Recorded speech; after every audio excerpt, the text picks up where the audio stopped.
25 forecast first, powered by Mississippi Power. Hey, not a bad one tonight. Temperatures fairly mild. You do have cloud coverage sticking around though. Dense fog advisory for our marine zones from midnight through 9 a.m. Could see some sea fog right along the immediate beachfront. 20% chance of a shower up until about 4 o'clock in the morning. Clearing skies though, temperatures climb pretty quick tomorrow. That's forecast first. The WXXV News 25 starts right now. New tonight on News 25, the first U.S. lander to touch down on the moon in over half a century. We bring you the latest. Also new tonight, we have the latest out of Alabama following that Supreme Court ruling on IVF treatment. I'm Brooke Parker in Ocean Springs. The urban renewal plan is back in motion, and I'm going to be bringing you the details. Stick around. And Trey, it's that time of the week again, and all new Student Athlete of the Week is coming up. Your news live right now. WXXV News 25. Good evening and welcome to News 25 at 10 o'clock. I'm Lori Beer. And I'm Trey Tonneson. We begin with breaking news tonight. History has been made. Oh yes, big history. The Odysseus has officially made its landing on the moon. Thursday, the lunar lander nicknamed Odie officially touched down at 6:24 p.m. Eastern Time. What an astounding effort. I know this was a nail biter, but we are on the surface and we are transmitting, and welcome to the moon. The company's CEO that developed the spacecraft said, quote, "Welcome to the moon," after the difficult landing attempt. This is the first U.S.-made spacecraft to touch down there in 50 years. It is an unmanned mission and the condition of the spacecraft is unknown. Work will soon begin to assess the lunar weather environment of the moon's south pole. This mission comes after a failed landing attempt last month when the spacecraft burned up as it came back to Earth 10 days later. NASA plans to return a crewed mission to the moon in late 2026. Well, with the Alabama Supreme Court ruling reclassifying the status of frozen embryos, Sean Dowling takes a look at the effects this ruling is having on fertility clinics in the state. Those looking to have a baby using IVF treatments might have to put those thoughts on ice, like these frozen embryos in these containers behind me. They're considered children now after an unprecedented ruling from the Alabama Supreme Court. The recent ruling is causing issues for patients and providers. Well, we always say that the embryos, they belong to the patient, not the state, not the practice, not the church. That all changed after the recent ruling from the state's highest court. Dr. Harper with Huntsville Reproductive Medicine says there's a gray area for both providers and patients after this decision, and that's whether they can freeze future embryos created during fertility treatment, or if patients could ever donate or destroy embryos they don't use, which he believes is the patient's right. When it comes to discarding embryos, that's the issue. Doctors are able to test embryos for genetic abnormalities, then implant only ones that are healthy using IVF, which means theoretically, people could be sued for destroying an embryo. The thought of jumping through legal hoops is enough to send some patients packing. I've had patients reach out to me that they're considering not pursuing IVF in Alabama. Infertility expert Lynn Curry says the decision means patients don't have autonomy with their embryos and instead must not discard them, whether they're viable or non-viable, and continue to pay for storage for them, which can be costly. Curry says there are clear winners and losers here. The losers are ultimately our patients, because if they stay in Alabama, they may subject themselves to issues with pregnancy. Supporters of the Supreme Court ruling say each person, from an embryo to someone nearing the end of their life, deserves legal protection. That doesn't add up to Dr. Harper. My wife and I have a 7th grade daughter, she's 13. So, her legal moral standing is the same as this? That's preposterous and ludicrous. But here we are. Well, the fallout continues in the wake of that controversial Alabama Supreme Court decision declaring embryos are children. The Center for Reproductive Medicine at Mobile Infirmary announced today that it's now pausing IVF treatments.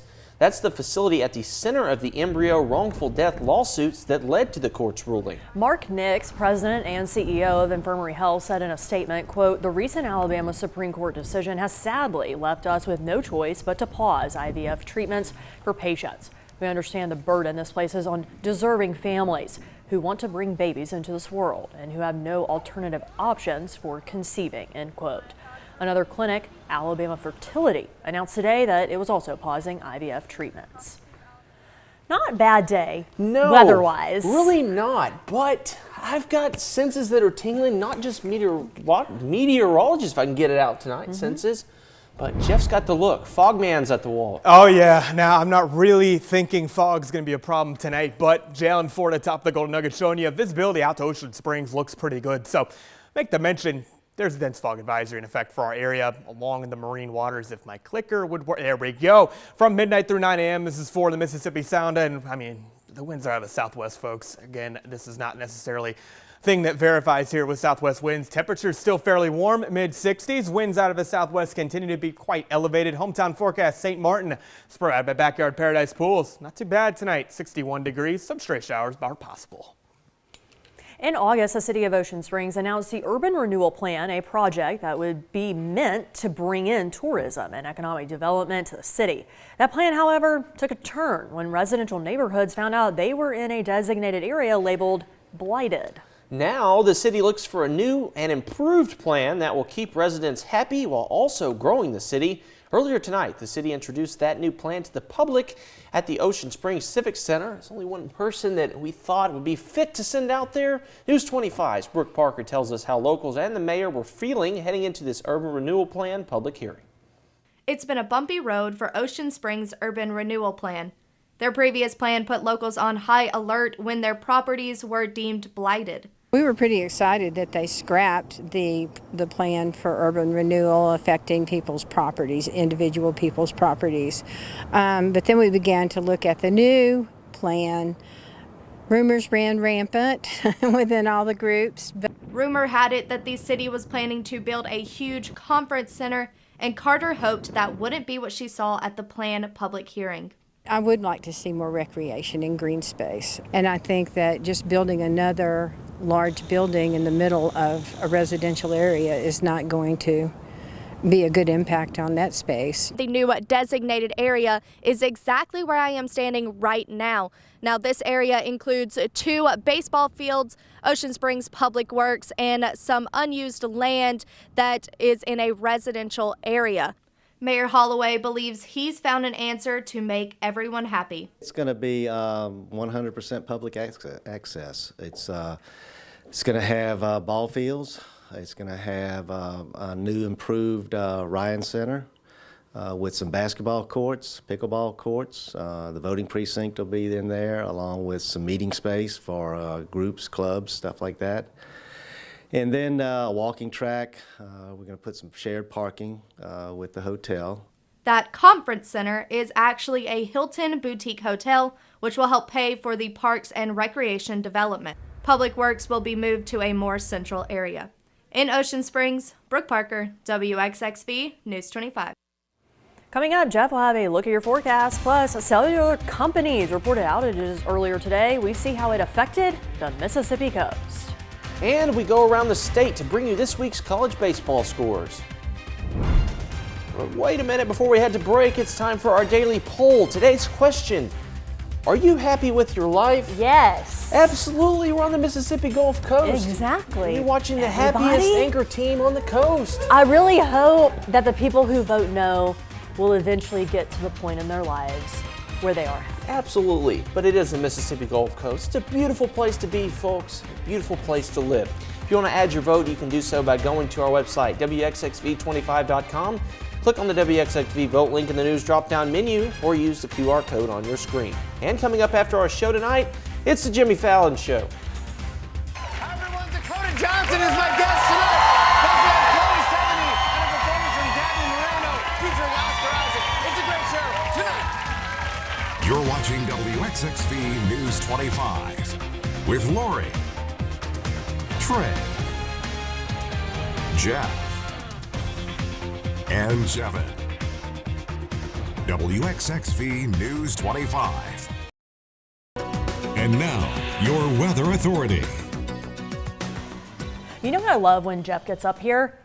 We get to talk about surface analysis. Yes! We are making a meteorologist out of Lori Buring right here on the desk. Yeah, here's what we got. Hey, this shows you I don't have radar or clouds on this thing, but We do have a cold front off to our northwest. That's going to shape the forecast over the next few days, with northwest winds obviously pushing that thing in here. But we're now in Gulfport, Hancock, Whitney providing the view. 65 degrees. Not looking at clear skies, folks. For one, these types of sensors have been having malfunctions with, say, the data all day, and skies are not clear. Look out, there's clouds, bottom line. Winds out of the south to southwest are beginning to lighten up a little bit. One thing I'll make the mention of, southwest winds here are not quite as perfect for sea fog development as anything with a southeasterly component, but dense fog advisories in effect from 12 midnight through 9 a.m. for that factor, though. Mississippi Power Doppler is dry, but off to our northwest, there's some activity going on, some thunderstorms, a bit of a line of activity actually starting to develop. I don't think this makes it too far south, though. Bottom line, weak round of showers possible for our area, but 20% chance of that. Cold front's going to move into the area, though, and that does shift our winds to northwesterly direction about 8 to 12 miles per hour. Mostly cloudy skies clear out by the time you get through a lot of your day tomorrow. Partly cloudy skies on average, but a really nice day tomorrow. Thing to know about those temperatures, mid-70s, which will feel lovely for some of you. That northwest wind does push the sea breeze offshore, keeps things a bit more mild for the area on average.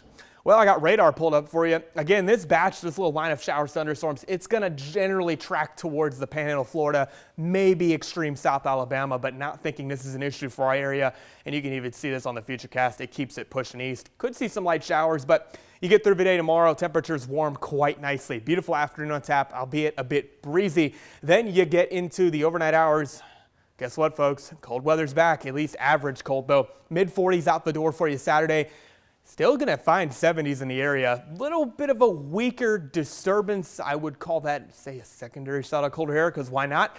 Got an area of high pressure that comes in, that secondary shot of cold air. Those temperatures do tank towards the beginning of Sunday. That's why I have it just a little bit cooler for our area. But bottom line, really nice conditions tomorrow. 74 degrees for the afternoon. Again, a little cooler this weekend, but a lot of sunshine. Can't really complain about that. I think I've been doing pretty good in the weather department for y'all. Y'all have been pretty happy with what I've been telling you all week, right? 100%. Oh, yeah. Insert 100 emoji with the line underneath. Yeah. You got 2 clear sky icons on there, brother, in the next 3 days? Yeah. Dude, that is what I'm talking about. I think you earned a trip to watch some NASCAR, bro. Oh, yeah. All right, anyway. Don't leave me hanging. Oh, I'm sorry. Gracious. Stay with us. We'll be right back. WXXV Sports. All right, let's head that way to Hattiesburg. Up to Hattiesburg. The Golden Eagles defeated the Air Force Academy with a final score of 7-5 when it comes to baseball. And on Wednesday, Southern Miss traveled to New Orleans, Louisiana, which is the first road game of 2024 and the first of the Coach Oz era. Left-handed pitcher Chandler Best gets the long-awaited nod to start the game on the mound. You're going to see him start things off in the top of the first. Bases loaded for the black and gold, and it's a free base for Nick Monaster, which equals a free run, gives the Eagles a 1-0 lead. And then first baseman Matthew Russo up to bat, and boom! It's out of there. See ya! Loaded, and he actually smacks that one out, nailing that left center wall there. Slade Wilkes was waiting on that one, comes in for the run. Gillespie scores as well, and in comes Nick Monaster, and it's a 3-run double for Matthew Russo, making it 4-0. Chase Adams there he in goes. the second, and he delivers with a strikeout into the Pioneer Party. Eagles still lead 4-3. Monaster back up to the plate into a moon ball. That would go all the way, Trey, and it does, of course. Nick Monaster with his first homer of the year, and he's on alone on bases. It's a 2-run shot, putting the Eagles up 6-3. And Trey, both the Golden Eagles and the Privateers would do much more after those 3 innings, combining for a total of 21 hits and 25 runs. But Southern Miss coming out on top in this hitter's duel, and they earn their 4th win of the year in their first road test with a final score 15-10. Whoa. Yeah, the Golden Eagles will go on to host Missouri State this weekend at the Pete. And a reminder for you, Trey, USM will be in action against Nichols at the Shucker Stadium in the Hancock-Whitney Classic on February 27th. Tune into that. And other in-state baseball scores, Ole Miss drops their midweek home opener to my home state, the Red Wolves of Arkansas State. The Rebels will be back in action again this weekend against High Point beginning tomorrow at 4 p.m. And heading over to Starkville, Mississippi State also dropped their midweek games. Last night's score was 13-10. Bulldogs host Georgia Southern this weekend beginning tomorrow at 4 o'clock. Now heading over to the basketball court. That's right, Lori, for a big in-state rivalry. Chris Beard, former UALR Trojans head coach, and the Ole Miss Rebels in Starkville looking for the season sweep over Mississippi State. Surprising, Jimmy Bell gets to start over Tolu Smith 4 minutes in. Fortitude State, and once Tolu got in the game, he made an immediate impact, and he connects plus the foul there. A few minutes later, you're going to see Tolu Smith. Here he goes. He's going to drive baseline, blasting by Jamarian Sharp, slamming that one home. He had 9 early, puts the Dogs up 16-6. Here we go later in the half. MSU up 25-15. Matthew Morrell drops it in from deep. 7-point game. Dogs up 7 with 7 to go in the half. Tolu is going to do it again. Part of his 18 points he had in the first half. 29-20 MSU. And then after this, we're going to go to 6 minutes left in the first half. Here come the Rebels. Morrell says, "Give me that." And he goes coast to coast. Here he comes to the other end and lays it in, plus the foul, 31-27. Ole Miss continues to roll. Rebs by 3 with the first winding down, and Morrell hits another from the wing. He had 16 in the first. Rebs lead by 4 at the break. Second half, Dogs by 4. And it's DJ Jeffries nails a corner 3 right there to give them a 7-point lead. Final minutes. Deshaun Davis. Check this out, Trey. After these fans get off the screen, of course, he drives and gets this pretty layup and the foul, and that will do it. The Bulldogs hold out the Rebels 83-71 to split the season series and move to 18-8, while Ole Miss falls to 19-7. According to Joe Lenardi's current bracketology, Mississippi State is sitting at a 10 seed, while the Rebels are currently one of the last 4 teams in. 2 state teams in there. Yeah, fingers crossed. Yeah. All right, it's Thursday night here at WXXV News 25, and you know what that means. Get your bats ready. The hardest working reporter on the coast. And your basketball shots. Yeah, that's what we got tonight for you. Hardest working reporter on the coast, Ansley Brent, is here to introduce us to our WXXV Student Athlete of the Week. Our WXXV Student Athlete of the Week may not be the biggest on the court, but her presence makes a huge impact. Her head coach describes her as a coach's dream, and she's currently leading her basketball program to the 7A girls quarterfinals that will take place this Saturday. Introducing Biloxi basketball's very own Aaliyah Davidson. Student Athlete of the Week. Brought to you by Performance Tire and Wheel. The game of basketball has been a constant in Aaliyah Davidson's family for as long as she can remember.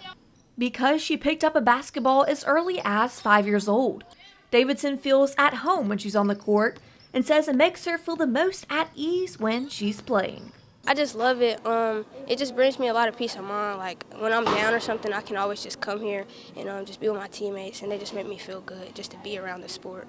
Not only does she enjoy the sport, she's pretty good at it too.